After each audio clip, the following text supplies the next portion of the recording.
उज्ज्वल करिअरचा सर्वोत्तम मार्ग म्हणजे 10वी-12वी नंतर MBA मानांकित उचगाव येथील NIT मधील प्रवेश। इथे आहेत मेकॅनिकल, मॅकेट्रॉनिक्स व additive manufacturing, electrical, electronics and power, computer science, AI degree, civil, automobile, mechanical, electrical, electronics व कम्प्युटर AI डिप्लोमा कोर्सेस, अनुभवी प्राध्यापक, industry sponsored labs, digital library, शासकीय सवलती, स्टार्टअप साठी IIC आणि हमखास नोकरी देणारे प्लेसमेंट सेल। बहुजनांचा ज्ञानस्रोत NIT म्हणजे करिअरचा राजमार्ग व प्रगतीचा महामार्ग।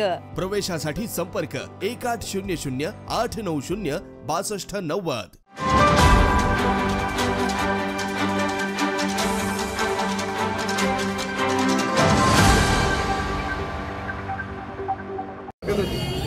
शक्तीपीठ महामार्गाच्या विरोधामध्ये इंडिया आघाडीची बैठक झाली आणि त्या बैठकीमध्ये शक्तीपीठ महामार्ग कोणत्याही परिस्थितीत होऊ दिला जाणार नाही असा शेतकऱ्यांच्या निर्धाराबरोबर शहरवासियांनी सुद्धा निर्धार करायचं ठरवलेला आहे।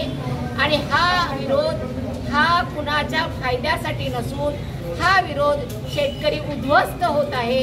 त्या उद्ध्वस्त शेतकऱ्याला त्याच्या जागेतून हलवण्याचा अधिकार महाराष्ट्र शासनाला नाही आहे आणि म्हणून शक्तीपीठाला होणारा विरोध हा सर्वसामान्य जनतेच्या हक्काचा लढा आहे असे समजून हा लढा इथून पुढे तीव्र केला जाईल। ज्या पालकमंत्र्यांनी याच्यापूर्वी शक्तीपीठ महामार्ग रद्द झाला असं सांगून GR दाखवला होता त्या पालकमंत्र्यांनी आता तो GR कुठं गेला हाही माझा प्रश्न आहे। स्वतः जे असे पैसे घेऊन काम करतात त्यांना कदाचित असा भास होत असावा की सगळेच लोक काम करतात, पण या कोल्हापूरची जनता आपल्याला माहीत असेल गेली 55 वर्ष मी राजकारणामध्ये आहे, पण माझ्यावरती असा नया पैशाचा आरोप सुद्धा आजपर्यंत झालेला नाही आहे। तेव्हा त्यांनी आरोप केला याचं मला कधीही वाईट वाटलं नाही किंवा त्याचा खुलासा करावा वाटला नाही।